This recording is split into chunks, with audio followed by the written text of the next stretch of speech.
There was a point where he was delusional and having kind of episodes that were related, but brushes with the law and flirting with kind of homeless. For decades, Ron Howard remained publicly respectful while Hollywood shaped a carefully polished narrative around his relationship with Rob Reiner.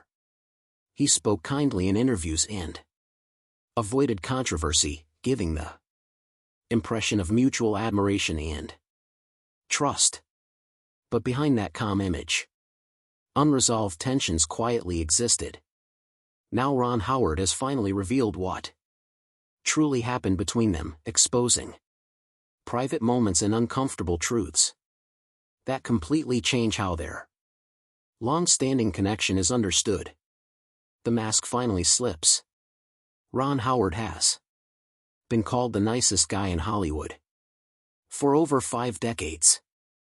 Variety once wrote that his father had the idea that little Ronnie Howard should play a good kid, not the wise guy type popular in those Dennis the Menace years.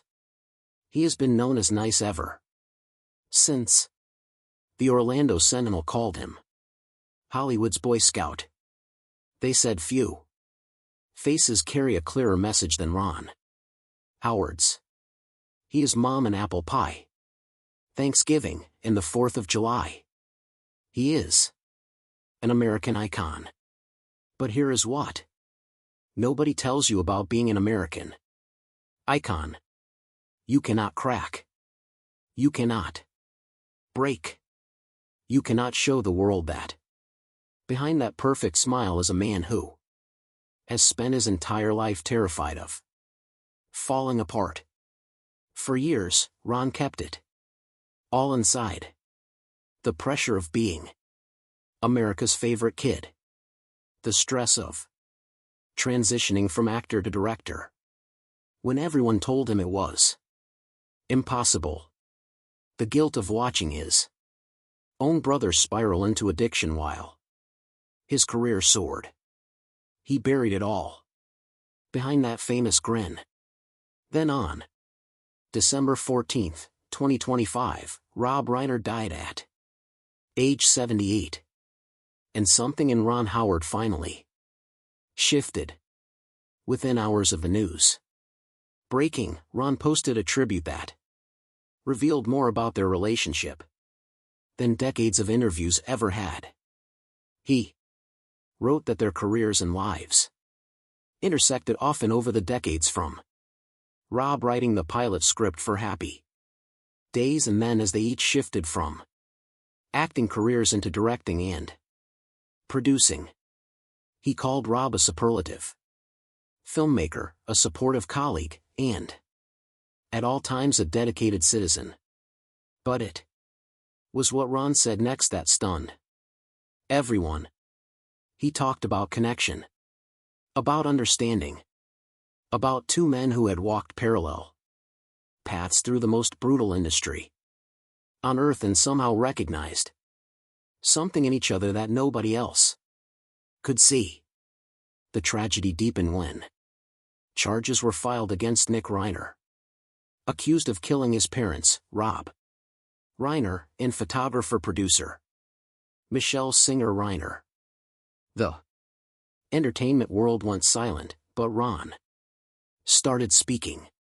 In interviews following the tragedy, Ron reflected on how fragile the industry really is, how fast everything flips, how even the brightest careers are built on complicated bonds that the public never sees. His long silence did not fade. It cracked. And what came out carried serious weight. He hinted at memories tied directly to Rob Reiner. And suddenly people realized their connection ran deeper than anyone knew. Not just colleagues, not just peers. Something heavier. There has to be a drive. An ambition has to move you to do that. He was talking about the fire that burns beneath the nice guy image. The same fire that burned in Rob Reiner. But to understand why this loss shattered Ron so completely, you have to go back to the very beginning, to a childhood that looked like a dream but felt like a prison made of studio lights and scripted smiles. The Golden Cage. Ronald William Howard was born on March 1, 1954 in Duncan, Oklahoma. His parents met in a University of Oklahoma drama class. His father, Rance Howard, was a Depression-era farm boy whose passion for acting would change the course of their entire family history. His mother, Jean Spiegel Howard, was a trained actress from the American Academy of Dramatic Arts in New York City, who put aside her own career to raise her sons. Before most kids knew what cameras even were, Ron was already under them. At just 18 months old, he appeared in Frontier Woman, filmed on the Chunky River in Mississippi. By age 2, he made his stage debut in The 7-Year Itch in a summer stock production directed by his father. The family moved to California, and normal life disappeared fast. Auditions replaced playgrounds. Scripts replaced bikes. Soundstages replaced streets. While other kids lost teeth and played outside, Ron memorized lines like it was nothing. Then everything exploded. On October 3, 1960, the Andy Griffith Show premiered in 6-year-old Ronnie Howard became America's favorite kid. Overnight. Cast as Opie Taylor, the adorable son of Sheriff Andy Taylor, he became the symbol of innocence. The face families trusted. But behind that smile was a quiet boy doing homework in tiny studio rooms while laughter drifted in from outside. Ron later revealed that the crew were salty old characters who swore like sailors and drank like fishes. His eyes were always burning from cigarette smoke. Fame looked warm on screen but cold up close. His father, Rance, fought to protect him. He went to Andy Griffith himself and made a suggestion that would shape Ron's entire career. Ron revealed on Conan O'Brien's podcast that his dad quietly approached Andy and said he saw they were writing Opie kind of like the Rusty Hammer character on Danny Thomas, where he is a wise guy, and his dad said Ronnie can do that and everything, but what if he actually respected his father? Andy thought about it, went back to the writers and changed the whole dynamic of the show. Rance Howard's rule was simple. Never act cute, just act honest.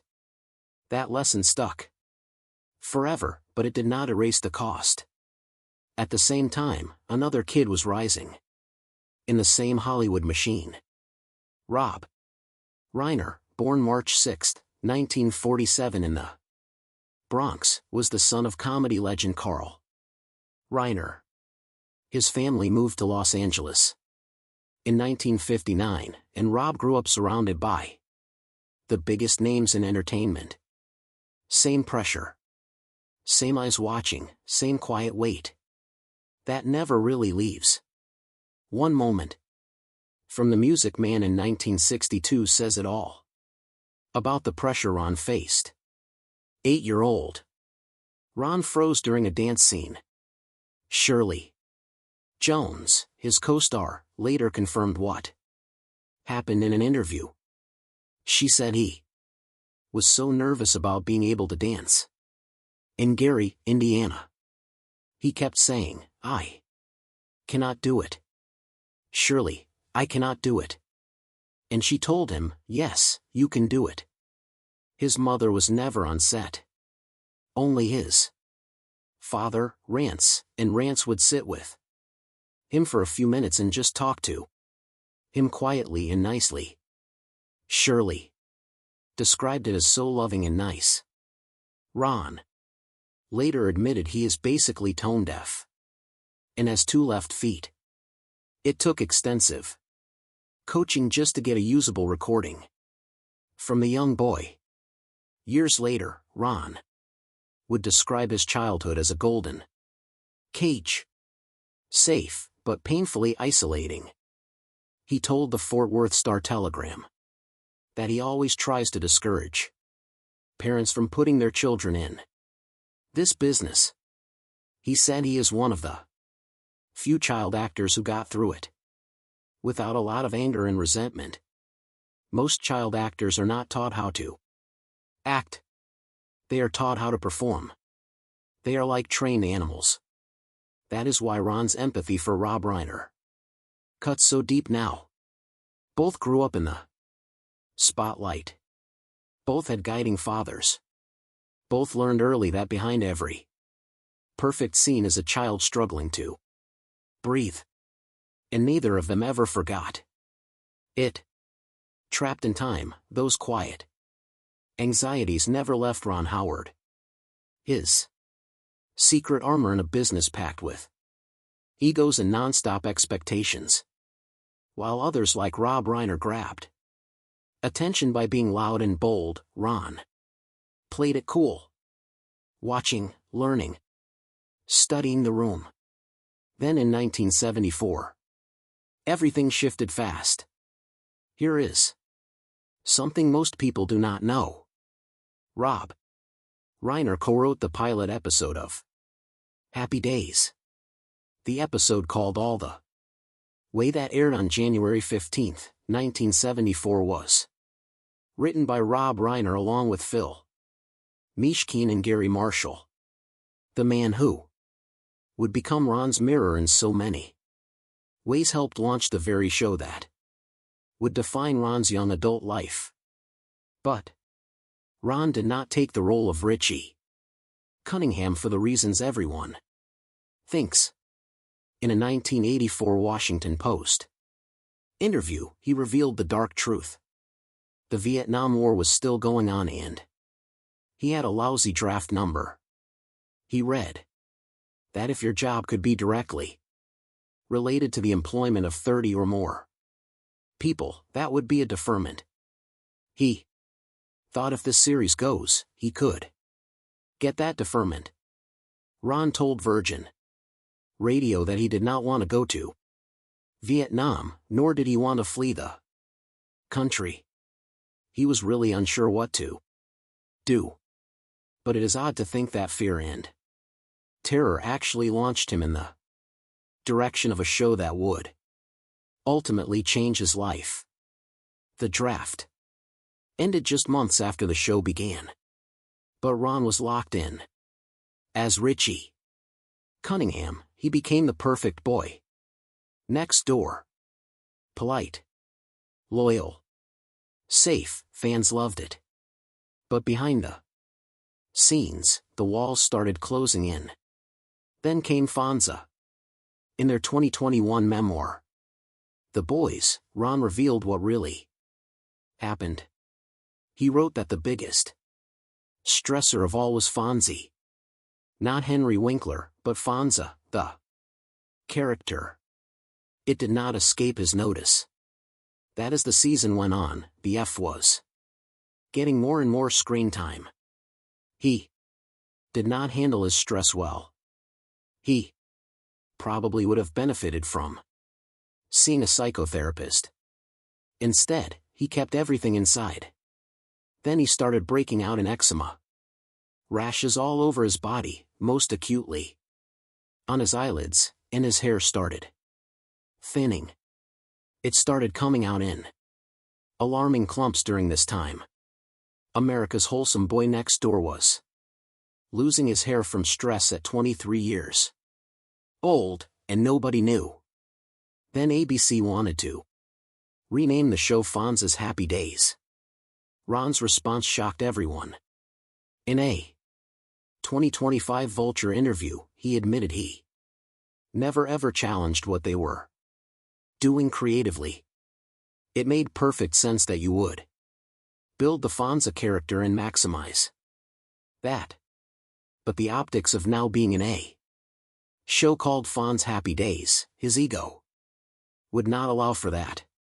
He was not bluffing. He would have left. Even Henry Winkler opposed the change. He told the network that if they did that, it would be an insult to everybody he was working with. Why fix something that is not broken? Ron felt invisible behind the character.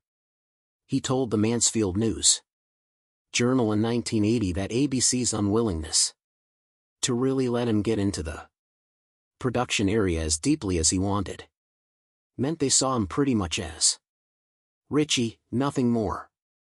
By 1977, at age 23, Ron was still pretending to be a teenager. Let us know in the comments. And don't forget to like, share, and subscribe for more updates just like this.